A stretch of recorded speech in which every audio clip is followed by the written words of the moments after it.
अब हम extension of limits देखते हैं। वन साइडेड लिमिट देखेंगे, उसके बाद हम इनफाइनाइट लिमिट देखेंगे एट अ पॉइंट, एंड हम देखेंगे कि जब फंक्शन की limit when x approaches to infinity. अभी हम वन साइडेड लिमिट्स की बात करते हैं। ये बेसिकली टू टाइप्स के होते हैं, right hand limit, left hand limit. So there A is a subset of R and f is a function from E to R. C belonging to R is a cluster point of the set. मैं two parts में divide कर रही हूँ इसको। इस side right hand limit समझाऊंगी, इस side left hand limit समझाऊंगी।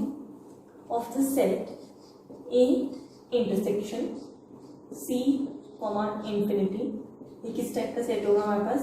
x belonging to A such that x is greater than C।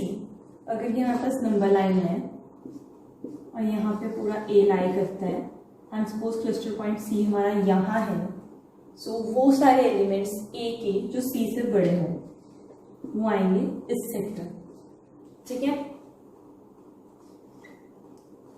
Then L belonging to R is called right hand limit of f, और उसको denote कैसे करते हैं? Limit x approaches to C positive, C infinity, C positive, इसको denote कर रहा है f is equal to L। इसको हम प्रूव कैसे करते हैं? For given epsilon greater than 0 there exists delta greater than 0 such that, अब इसमें हम जो मॉड लेते थे ना बीच में, मॉड x माइनस सी, वो नहीं लेंगे क्योंकि सिर्फ वन साइडेड लिमिट है जिसमें x is just greater than c। क्योंकि ऐसा पॉसिबल हो सकता है कि कुछ x c से छोटे भी हों, बट हमने वो कंसिडर नहीं करने।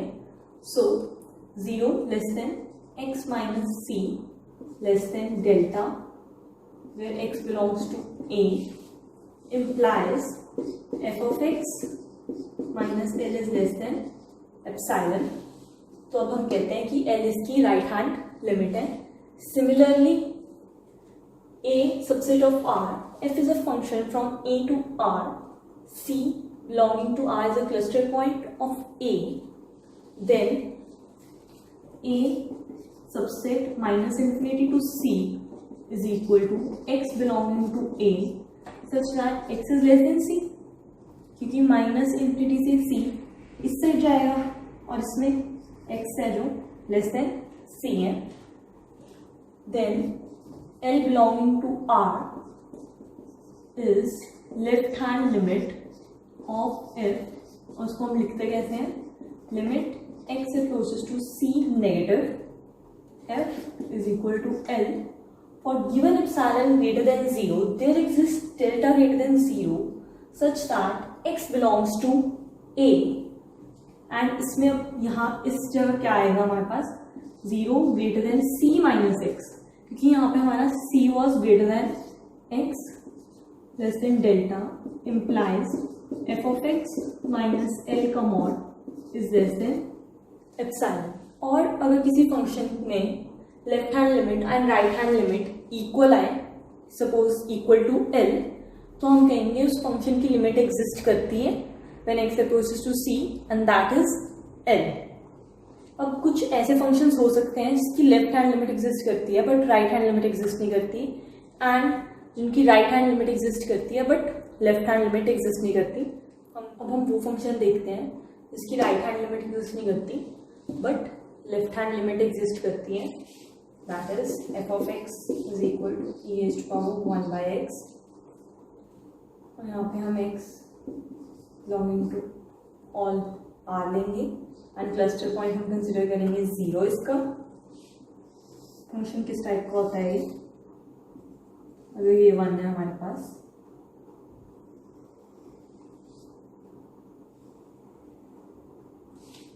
इस टाइप का जो फंक्शन होता है।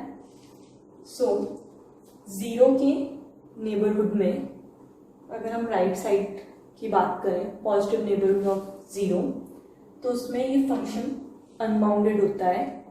कैसे? एक हमारे पास इनइक्वालिटी होती है, is less than t, which in turn is less than e raised to power t for all t greater than 0।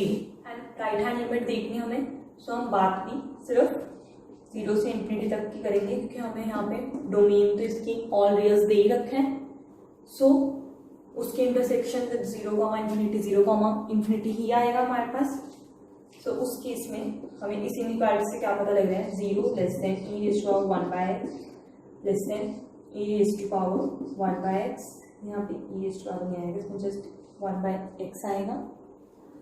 अब हम एक सीक्वेंस कंसिडर कर लेते हैं, xn equal to 1/n।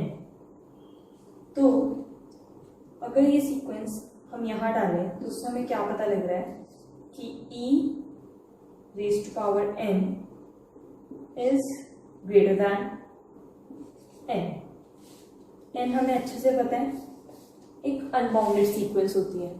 And अगर कोई सीक्वेंस एक सीक्वेंस से बड़ी हो, जैसे कि if xn is less than yn, दो सीक्वेंसेस हैं हमारे पास, एंड हमें ये पता है ये अनबाउंडेड है या डाइवर्जेंट है, सो हम ये भी कह सकते हैं कि ये भी डाइवर्जेंट होगी ही, क्योंकि ये उससे बड़ी है। सिमिलरली हम कह सकते हैं कि e raised to power n की सीक्वेंस भी अनबाउंडेड आएगी। इन टर्न हम ये कह सकते हैं e raised to power 1/x is unbounded from 0 to infinity, therefore its limit does not exist, that is its right hand limit does not exist। Left hand limit के case में हम points कहाँ से देखेंगे, -∞ से 0 तक के। एंड जब t हमारा लेस देन 0 हो तो इनइक्वालिटी होती है हमारे पास 0 लेस देन -1/t, क्योंकि हमने बेसिकली ये जो इनइक्वालिटी होल्ड करती है ये वो पॉजिटिव के लिए करती है। जब t लेस देन 0 है तो उससे हमें क्या पता लग रहा है कि -t ग्रेटर देन 0 होगा, तो बस वही यूज किया है, less than e raised to power -1/t। अब अगर इस इक्वेशन में मैं e raised to power 1t through out multiply कर दूँ, एंड मुझे ये भी पता है साइन चेंज नहीं होगा, क्योंकि e raised to power 1/t की रेंज हमेशा पॉजिटिव आती है। So it would be 0 less than -1/t e raised to power 1/t less than 1। And similarly अगर मैं minus of t throughout multiply करती हूँ, since t is less than 0 minus of t greater than 0 है, तो sign change नहीं होगा, जिन turn implies 0 greater than minus of t। यहाँ पे मल्टीप्लाई करूँगी तो क्या बचेगा हमारे पास e raised to power 1/t, which in turn is greater than minus of t for all t belonging to -∞ to 0। अब ये तो हमारा फंक्शन बन गया, ये वाला f of x, f of t कह लो। स्क्वीज थ्योरम लगा सकते हैं, ये 0 को अप्रोच कर रही है व्हेन, क्योंकि कांस्टेंट है, कांस्टेंट फंक्शन है, एंड ये भी 0 को अप्रोच करेगा when t approaches to 0। Therefore we can say limit of x approaches to 0 negative e raised to power 1/x is equal to 0। इसकी लेफ्ट हैंड लिमिट एग्जिस्ट करती है but right hand limit exist नहीं करती। अब हम signum function की बात करते हैं। हमें पता है सिग्नम फंक्शन की लिमिट एग्जिस्ट नहीं करती, क्यों?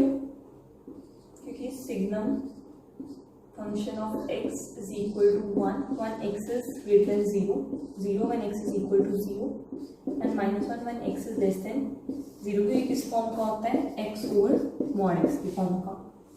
इसकी लिमिट क्यों नहीं एग्जिस्ट करती? मैंने पिछली बार करवाया था कि हम दो सीक्वेंसेस एट 0 इसकी लिमिट एग्जिस्ट नहीं करती, क्योंकि हम दो सीक्वेंसेस कंस्ट्रक्ट कर सकते हैं जो 0 पे कन्वर्ज करें, बट उनका सिग्नम फंक्शन अलग अलग लिमिट्स पे कन्वर्ज करेगा, जो कि डाइवर्जेंस क्राइटेरिया के हिसाब से सिग्नम फंक्शन की लिमिट एग्जिस्ट नहीं करेगी। बट अगर हम इसका इंटरवल रिस्ट्रिक्ट कर दें, दैट इज 0, इन्फिनिटी के बीच में, हमें सिग्नम फंक्शन की limit x approaches 0 positive, that is it's right hand limit at 0 is 1, क्योंकि वो कांस्टेंट फंक्शन रहेगा then 0, then x is greater than 0. Similarly अगर हम इंटरवल रिस्ट्रिक्ट कर दें -इन्फिनिटी से 0 के बीच में, तो इसकी left hand limit that is limit x approaches to 0 negative, signum x is -1. अब हम फंक्शन कंसिडर करते हैं f of x equal to 1/1 plus e⁻1/x और x नॉट इक्वल टू 0. जब हमने पिछली बार भी e⁻1/x लिया था, उसमें मैंने गलती से फॉर ऑल आर कह दिया था, उसमें भी it was x belonging to r -0. So अब ये ऐसा फंक्शन है जिसकी राइट हैंड लिमिट भी एग्जिस्ट करती है, लेफ्ट हैंड लिमिट भी एग्जिस्ट करती है, बट इस फंक्शन की लिमिट एट 0 एग्जिस्ट नहीं करती, क्योंकि right hand limit is not equal to left hand limit at 0. अब इसकी हम राइट हैंड लिमिट देखते हैं क्या आएगी. 0, infinity x belonging to, and वहाँ पे से इनइक्वालिटी होती है when t is greater than 0 e to power t. So जब हमारा x बिलोंग्स टू 0, इन्फिनिटी है, हमें पता है e⁻1/x का ग्राफ हमेशा पॉजिटिव आता है, जिसकी रेंज होती है वो पॉजिटिव होती है. तो ये पूरी की पूरी क्वांटिटी पॉजिटिव है. 0 is greater then 1/1 plus e⁻1/x. अब अगर मैं डिनोमिनेटर में से 1 हटा दूं, तो कोई चीज़ सब्ट्रैक्ट कर रही हूँ तो मेरा फ्रैक्शन बढ़ जाएगा, ग्रेटर देन 1/e⁻1/x. एंड पिछले एग्जाम्पल में मैंने देखा था कि 1/e1/x is greater then x. कैसे? इसी इनइक्वालिटी से 1/x is greater than e⁻1/x, which in turn implies 1/e⁻1/x is greater than x. And अब हम स्क्वीज थ्योरम अप्लाई कर सकते हैं. कैसे? 0 greater than 1/1 plus e1/x greater than x for all x belonging to 0, infinity. Squeeze theorem के हिसाब से ये 0 को अप्रोच कर रही है when x approaches to 0, ये भी 0 को अप्रोच कर रहा है when x approaches to 0, which in turn implies limit of x limit when x approaches to 0 positive fx is 0. ठीक है, ये हमारी होगी राइट हैंड लिमिट. यहाँ पे हमारा fx क्या है? 1/1 प्लस e⁻1/x. तो हम लेफ्ट हैंड लिमिट देखते हैं. x belonging to -infinity to 0. हमने पिछले एग्जाम्पल में किया था कि limit x approaches to 0 negative of e⁻1/x is 0. So हम वो यूज कर लेंगे एंड लिमिट का फॉर्मूला लगाएंगे. Limit x approaches to 0 negative 1/e⁻1/x plus 1 is equal to limit x approaches to 0 negative 1/, इसकी लिमिट क्या आएगी हमारे पास? 0 प्लस 1 जिन टर्न इज इक्वल टू 1. ये होगी हमारी left hand limit at 0. And clearly हमें दिख रही है कि right hand limit is not equal to left hand limit at 0. RHL is not equal to LHL because 1 is not equal to 0, which in turn implies limit of x approaches to 0 of f of x does not exist in reals. इस case में भी हमारे पास sequential criteria होता है. वो क्या कहता है हमें कि if a is a subset of R, f be a function from E to R and C be a cluster point of set A intersection C, infinity, then limit x approaches to C positive f equal to L if and only if basically these two statements are equivalent, there exists a sequence xn converging to C for xn belonging to A and xn greater than C for all n implies f of xn converges to L. ये sequential criterion right hand limit के case में था. Similarly left hand limit के case में क्या आएगा वापस, A subset of R, f be a function from A to R, C be a cluster point of the set A intersection minus infinity to C, limit x equals to C negative, f is L, if and only if there exists a sequence converging to C where xn belongs to A and xn is less than C for all n implies fxn converges to L. जैसे मैंने पिछली बार sequential criterion का proof कराया था, ये same similar way से हो जाएगा. That's all for today. Thank you.